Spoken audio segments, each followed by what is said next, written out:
Hello everyone, जैसा कि आप लोगों को पता है कि इस बार जेई मेन का एग्जाम टोटल 4 बार होगा। ठीक है, और चारों बार अलग अलग बच्चों की अलग अलग परसेंटाइल होगी और उसी के हिसाब से कुछ गणित लगाकर उनका रैंक कैलकुलेट किया जाएगा। तो इस गणित को समझना बहुत जरूरी है कि परसेंटाइल का मतलब क्या होता है, परसेंटाइल कैलकुलेट कैसे किया जाता है। ठीक है, और जब परसेंटाइल कैलकुलेट हो जाता है तो रैंक कैसे कैलकुलेट होता है और उसमें चारों शिफ्ट का क्या वेटेज होता है, यह पूरा गणित मैं आज आपको इस वीडियो में समझाऊंगा। वीडियो को शुरू करने से पहले मैं आपको अपने बारे में बस थोड़ी सी जानकारी दे देता हूं, इसको स्किप मत करना क्योंकि यह आपके काम की जानकारी है। मैं कौन हूं?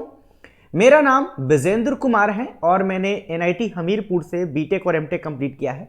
मैं एक इंजीनियरिंग और मेडिकल काउंसलिंग एक्सपर्ट हूं और मैं अगर मेरी बात करें स्पेशली तो मैं 150 से ज़्यादा लाइव सेशन ले चुका हूं काउंसलिंग के ऊपर, जोसा काउंसलिंग के ऊपर, कॉमेड के काउंसलिंग के ऊपर, और 400 से ज़्यादा वीडियोज अपलोड कर चुका हूं अलग अलग चैनल पे। तो चलिए डायरेक्टली आते हैं पॉइंट पे। पॉइंट क्या है, सबसे पहले समझते हैं परसेंटाइल क्या होता है। ठीक है, तो देखिए परसेंटाइल, यहां पे 4 टाइप के परसेंटाइल को हम डिस्कस करने वाले हैं। जी हां, आपने सही सुना है, हम 4 टाइप के परसेंटाइल को डिस्कस करेंगे। 4 टाइप ऑफ परसेंटाइल। ठीक है, जब भी आपका रिजल्ट आएगा, आप फरवरी वाला एग्जाम देंगे, उसके बाद आपका जब रिजल्ट आएगा तो आपके सामने 4 टाइप के परसेंटाइल दिखेंगे। ठीक है, पहला परसेंटाइल होता है टोटल परसेंटाइल। ये ऑफिशियल डॉक्यूमेंट है, जेई मेन की वेबसाइट से डाउनलोड किया गया है। ठीक है, तो आप इसको एज ए ऑफिशियल डॉक्यूमेंट समझकर इस पे पूरी तरह से विश्वास कर सकते हैं। ओके, तो what is the meaning of total percentile? Total percentile क्या होता है? ठीक है, तो टोटल परसेंटाइल के अगर हम फॉर्मूले की बात करें तो ये फॉर्मूला होता है नंबर ऑफ स्टूडेंट या candidate appeared from the session with the raw score equal or less than the T1 score। अब इसका क्या मतलब है मैं आपको समझाता हूं। यहां पे मैं क्या कर रहा हूं, मैं T1 बच्चे के लिए, मान लीजिए T1 बच्चे का नाम बबीता है, तो मैं बबीता के लिए टोटल परसेंटाइल कैलकुलेट कर रहा हूं। तो क्या फॉर्मूला लगेगा, number of student appeared in the session in which Babita has given the exam। ठीक है, वैसे बच्चों की संख्या जिसने बबीता के साथ एग्जाम दिया था, क्योंकि अलग अलग सेशन होता है। ठीक है, आप लोगों को पता होगा कि लगभग टोटल 6, 7, 8 शिफ्ट में एग्जाम होता है। तो आपने जिस शिफ्ट में एग्जाम दिया या बबीता ने जिस शिफ्ट में एग्जाम दिया, वैसे बच्चों की संख्या, ठीक है, यहां पे number of student appeared from the session, इसका क्या मतलब हुआ है, number of student appear in the shift in which Babita has given the exam with the raw score equal और less than the score of T1। अब चलिए इस पूरे का मतलब मैं एक बार में समझाता हूं, ध्यान से समझ लीजिएगा क्योंकि यही चीज बार बार रिपीट होगी। वैसे बच्चों की संख्या जिनका मार्क्स, ठीक है, जिनका नंबर, टोटल स्कोर बबीता के स्कोर से कम है या बराबर है। ठीक है, वैसे बच्चों की संख्या जिनका स्कोर बबीता के स्कोर से कम है या बराबर है, दैट इज वो यहां पे आएगा। ठीक है, और नीचे क्या आएगा, टोटल नंबर ऑफ स्टूडेंट जिसने बबीता के शिफ्ट में एग्जाम दिया, जिसने बबीता के साथ एग्जाम दिया। क्लियर? तो यहां और उसको 100 से मल्टीप्लाई कर देंगे तो यहां से मेरा टोटल परसेंटाइल निकल के आ जाएगा। क्लियर है? ठीक है, तो ये टोटल परसेंटाइल हो गया। अब मान लीजिए कि बबीता का स्कोर क्लास में सबसे ज्यादा है, इसको समझिएगा। मान लीजिए कि बबीता टॉपर है क्लास की, उसका स्कोर सबसे ज्यादा है, 300 में से 280 290 नंबर लाया है बबीता ने। तो यहां पे क्या आ जाएगा, वैसे बच्चों की संख्या जिनका स्कोर बबीता से कम हो या बराबर हो, कितना है, बबीता टॉपर है क्लास की, कितना है, 1। गलत गलत, यहां ध्यान से सुनिएगा। वैसे बच्चों की संख्या जिनका स्कोर बबीता के बराबर है या बबीता से कम है? कितना है? जितना टोटल बच्चों की संख्या होगा। एम आई राइट? यस बोलो, यस। सोचो, अभी एग्जांपल दूंगा तो और क्लियर होगा। अब नीचे भी क्या आएगा? टोटल नंबर ऑफ स्टूडेंट, तो ये पूरा कट जाएगा, तो बबीता का परसेंटाइल कितना हो जाएगा? 100 परसेंटाइल। बबीता अगर क्लास की टॉपर है तो उसका परसेंटाइल कितना हो जाएगा? 100 परसेंटाइल। मतलब क्लास के टॉपर को 100 परसेंटाइल दिया जाता है और ये फॉर्मूला से भी वेरीफाई हो रहा है। ठीक है, समझ गए? अब एक और परसेंटाइल आपको मिलेगा, मैथमेटिक्स का परसेंटाइल। अब मैथमेटिक्स के परसेंटाइल में क्या फॉर्मूला होगा? ऊपर में क्या आएगा? वैसे बच्चों की संख्या। ठीक है, वैसे बच्चों की संख्या जिसने बबीता के साथ एग्जाम दिया और जिनका स्कोर मैथ में बबीता के बराबर है या बबीता से कम है। ठीक है, तो वो यहां आ जाएगा और नीचे टोटल नंबर ऑफ स्टूडेंट आ जाएगा। इसी तरह से फिजिक्स का निकलेगा और इसी तरह से केमिस्ट्री का निकलेगा। तो इस तरह से 4 परसेंटाइल मिलेगा। अब इसको थोड़ा सा और समझने के लिए चलिए मैं आपको एक और एग्जाम्पल देता हूं। ये एग्जाम्पल आपके सामने है। मान लीजिए कि मैं किसी एक शिफ्ट की बात कर रहा हूं और ये सेशन 1 डे 1 शिफ्ट 1 में, ठीक है, टोटल नंबर ऑफ कैंडिडेट्स अगर हम बात करें तो इतने थे, इतने अपीयर्ड हुए और इतने एब्सेंट हुए। ठीक है, तो हाईएस्ट स्कोर 325 किसी का आया, मतलब बबीता का आया, और लोएस्ट स्कोर 39 आया, किसी का आया। ठीक है, और सेशन 2 में, मतलब डे 1 शिफ्ट 2, एक दिन में 2 शिफ्ट होता है ना, डे शिफ्ट 1 शिफ्ट 2, तो डे 1 के दूसरे शिफ्ट में हाईएस्ट स्कोर 346 था और लोएस्ट स्कोर इतना था। इसी तरह से अलग अलग शिफ्ट में अलग अलग स्कोर था। इसको थोड़ा सा आप ध्यान में रखिए, आगे एग्जाम्पल से मैं इसको समझाऊंगा।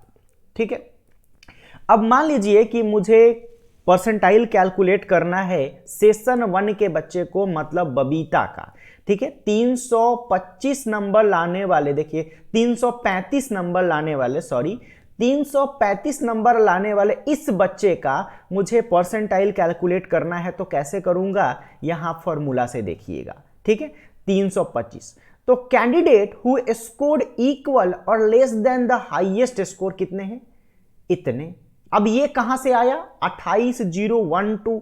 आप यहां पे देखिए, 28012 is the number of appeared student, total number of student हैं। ठीक है, और हाईएस्ट मार्क स्कोरर का मैं परसेंटाइल कैलकुलेट कर रहा हूं, हाईएस्ट का कर रहा हूं। ठीक है, तो जितने भी बच्चे होंगे उनका स्कोर क्या होगा? इससे कम होगा या बराबर होगा, क्योंकि ये टॉपर है। मतलब इससे ऊपर कोई नहीं है, समझ गए ना? इससे ऊपर कोई नहीं है। तो यहां पे जो हम फॉर्मूला में ऊपर रख रहे थे वो क्या आ जाएगा? यही वैल्यू आ जाएगा ना, यही आ जाएगा। ठीक है, तो 100 into total number of student whose marks is equal to or less than the marks of Babita, ये इतना ही हो जाएगा और नीचे भी उतना ही आ जाएगा। तो इस बच्चे की परसेंटाइल कितनी आ जाएगी? 100 परसेंटाइल। उसी तरह से ये हर शिफ्ट के टॉपर्स का परसेंटाइल हमें 100 मिल जाएगा। क्लियर है? ठीक है, हर शिफ्ट के टॉपर का परसेंटाइल 100 मिल जाएगा। और जब लोएस्ट का कैलकुलेट करना होगा तो क्या होगा? लोएस्ट स्कोर मान लीजिए किसी का है, ठीक है, मैं यहां पे कोई नाम नहीं लूंगा, चलिए छोड़, ऐसे ही रख लीजिए आप इसको। 39 है, ये किसी का मार्क्स है -39, ये लोएस्ट स्कोर है और इसका परसेंटाइल कैलकुलेट करना है। तो क्या इसका परसेंटाइल 0 होगा? वीडियो को पॉज करो, कमेंट करके बताओ तो। जिसने भी 0 कमेंट किया गलत किया, 0 नहीं होगा। अभी फॉर्मूला से कैलकुलेट करके देखेंगे।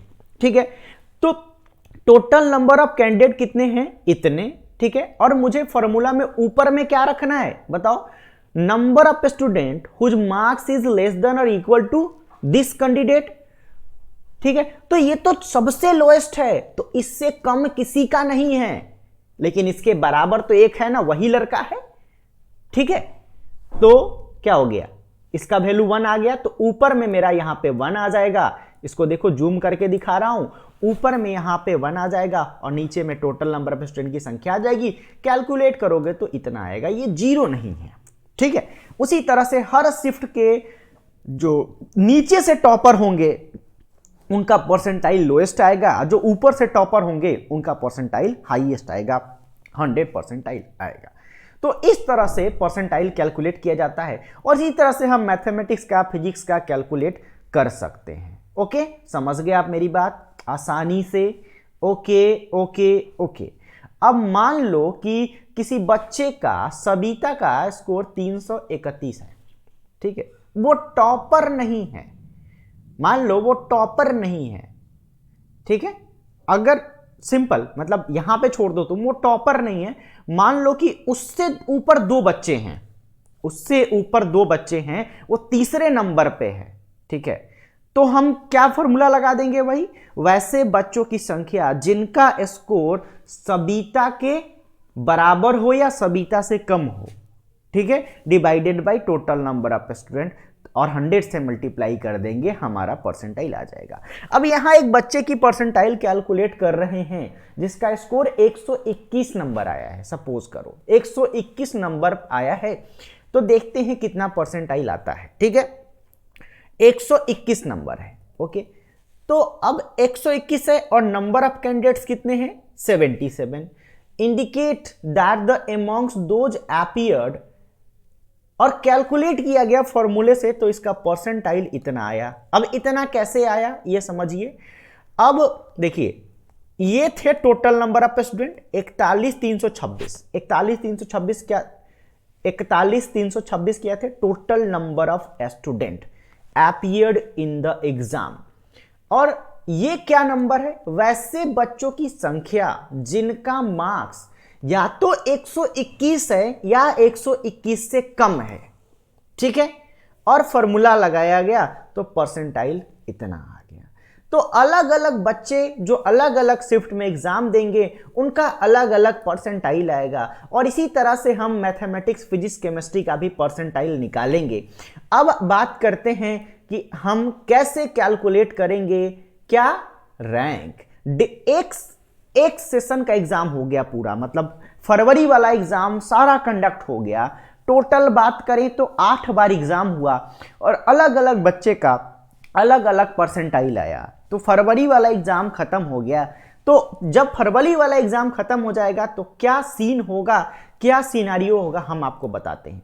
तो अगर हम चाहें कि सिर्फ फरवरी वाले एग्जाम से ही रैंक कैलकुलेट करें तो कैसे करेंगे, चलिए इसको समझते हैं। ठीक है, तो हम क्या करेंगे, 8 शिफ्ट में एग्जाम हुआ था, 8 शिफ्ट के बच्चों को अरेंज करेंगे। ठीक है, उनके परसेंटाइल को डिक्रीजिंग ऑर्डर में अरेंज करेंगे। ठीक है, सबसे ऊपर किसको रखेंगे? जिसका 100 परसेंटाइल आया है। आई रिपीट, सबसे ऊपर किसको रखेंगे? जिसका 100 परसेंटाइल आया। लेकिन 100 परसेंटाइल लाने वाले बहुत सारे बच्चे होंगे, क्योंकि हर शिफ्ट में मिनिमम एक टॉपर होता है, हर शिफ्ट में मिनिमम एक 100 परसेंटाइल लाने वाला होता है।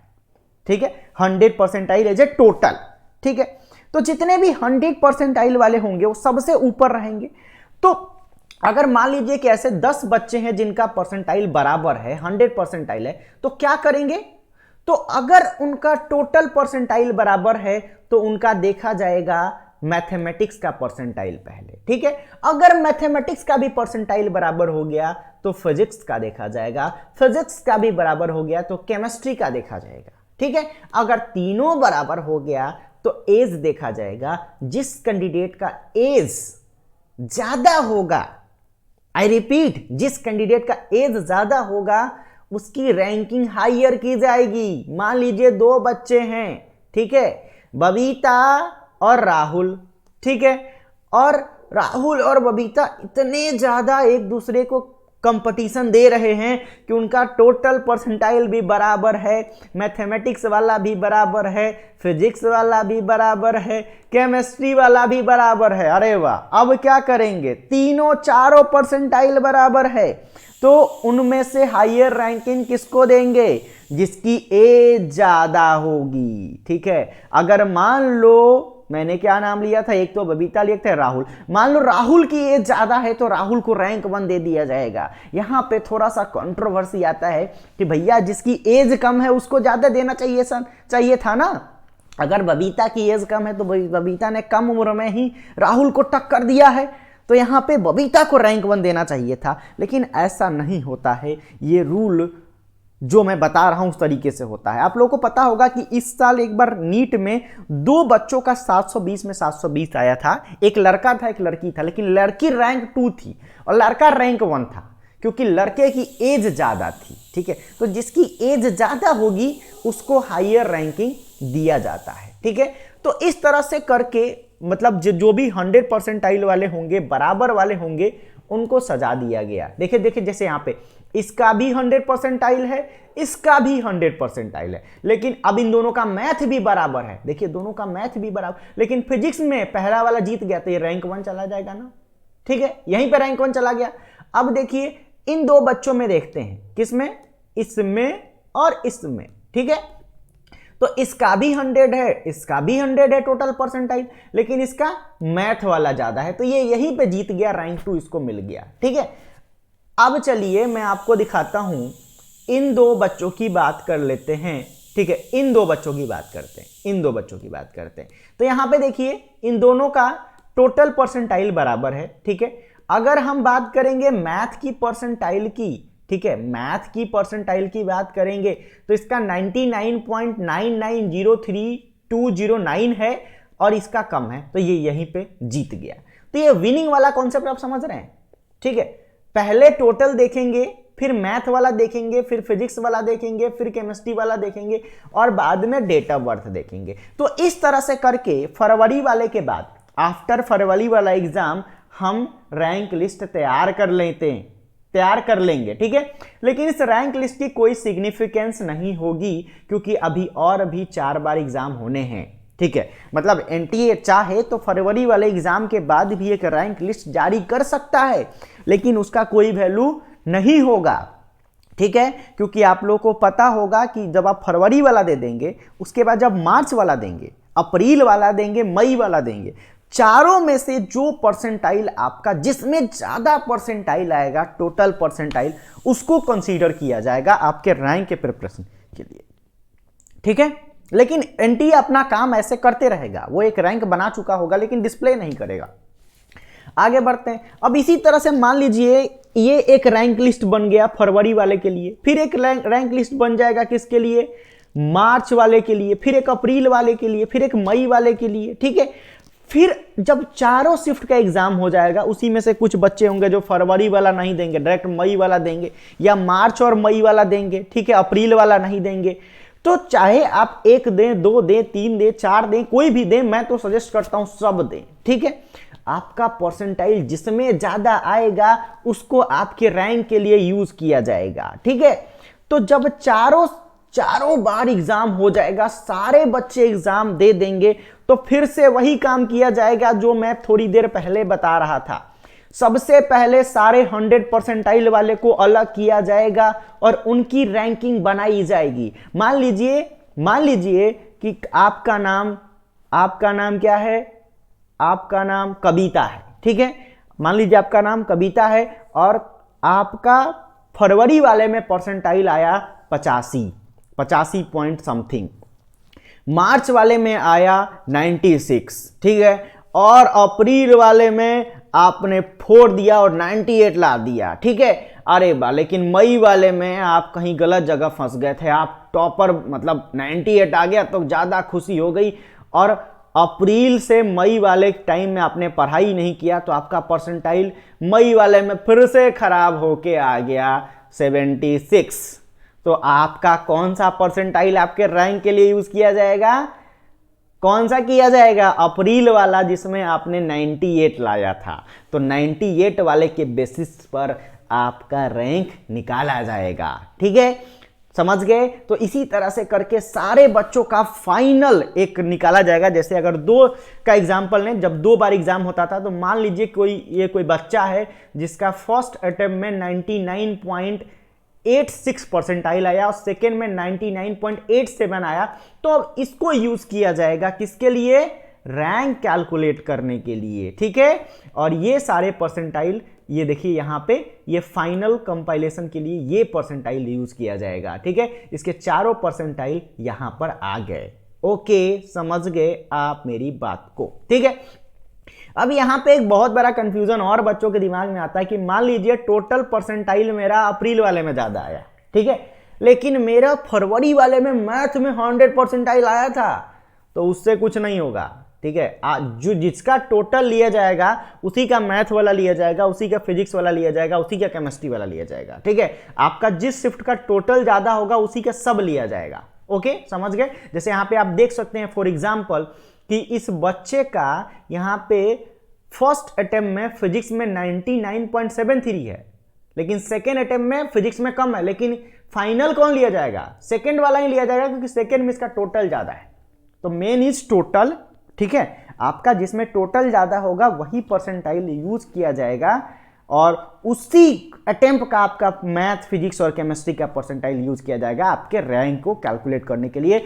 अब क्या किया जाएगा, जब चारों शिफ्ट का एग्जाम हो चुका है, चारों बार एग्जाम हो चुका है, ठीक है, मई वाला खत्म हो गया है, तो फिर से वही काम किया जाएगा जो मैं आपको थोड़ी देर पहले बता रहा था, ठीक है। सभी के परसेंटाइल को मर्ज किया जाएगा और देखा जाएगा किसका किसका 100 परसेंटाइल है। फिर जिनका 100 परसेंटाइल मैच करेगा उनका पहले मैथ का, फिर फिजिक्स का, फिर केमिस्ट्री का मैच करा करा के विन कराते जाया जाएगा, ठीक है। मान लीजिए 2 बच्चे हैं जिनका परसेंटाइल मैच कर रहा है, 2 क्या, मान लीजिए जैसे 50 बच्चे हैं जिनका परसेंटाइल 86.923 ऐसे करके बराबर हो रहा है, ठीक है। तो क्या किया जाएगा, उसमें अब विन कराना है मुझे, तो क्या देखेंगे, पहले उनका मैथ देखेंगे, मैथ मैच कर गया बहुत सारे बच्चों का, फिर फिजिक्स देखेंगे, फिर केमिस्ट्री, फिर एज देखेंगे। तो इन सभी फैक्टर्स का बहुत ज़्यादा इंपॉर्टेंस है, ठीक है। तो math is again going to play a very important role in the calculation of your rank, then physics, then chemistry. तो केमिस्ट्री इज नो डाउट एक स्कोरिंग सब्जेक्ट है, लेकिन केमिस्ट्री की इंपॉर्टेंस यहाँ पे थोड़ी कम हो जाती है, ठीक है। तो हम लोग ऐसे और भी वीडियोस डालेंगे, अगले वीडियोस में मैं आपको बताऊंगा कि कितने परसेंटाइल पर आपको कौन से कॉलेज में कौन सा ब्रांच मिल सकता है, ठीक है। मैं आपको एक्सपेक्टेड मार्क्स भी बताऊंगा कि कितना नंबर लाओगे तो एनआईटी मुट्ठी में कर लोगे, ठीक है, एनआईटी में एडमिशन पक्का कर लोगे, ये मैं अगले वीडियोज में आपको बताने वाला हूं। तो चैनल को सब्सक्राइब कर लीजिए, बेल आइकन को दबा दीजिए, और जिस टॉपिक पे वीडियो चाहिए कमेंट करके मुझे बताइए, ठीक है। आपको यहाँ पे एक ऑथेंटिक इंफॉर्मेशन मिलेगा, एक ऐसे आदमी से मिलेगा, एक ऐसे एक्सपर्ट से मिलेगा जो अभी तक, अगर मैं अपनी बात करूं तो more than lakh of students, lakh से ज़्यादा स्टूडेंट्स को मैं काउंसलिंग प्रोवाइड कर चुका हूं। जब मैं यूट्यूब पे लाइव सेशन लेता हूं अलग अलग चैनल्स पे, जैसे ही काउंसलिंग शुरू होगी आप मुझे देखेंगी तो वहां पर आपको दिखेगा कि मेरे लाइव सेशन में 100, 150, 200, 50 बच्चे रहते हैं और लगातार कमेंट आते हैं, और डेली मैं उनका डाउट क्लियर करता हूं। 200 से ज़्यादा तो मैंने कॉल रिसीव किया है एवरी डे 200 से ज़्यादा जो हमारे पर्सनल बच्चे होते हैं उनका कॉल मैंने रिसीव किया है और काउंसलिंग किया है, और आज वो बच्चे IIT, NIT, IIIT, GFTI में पढ़ रहे हैं, ठीक है। तो ये चैनल आपके लिए बहुत इंपॉर्टेंट है, इसको सब्सक्राइब जरूर करें। इस वीडियो में इतना ही, बाय बाय।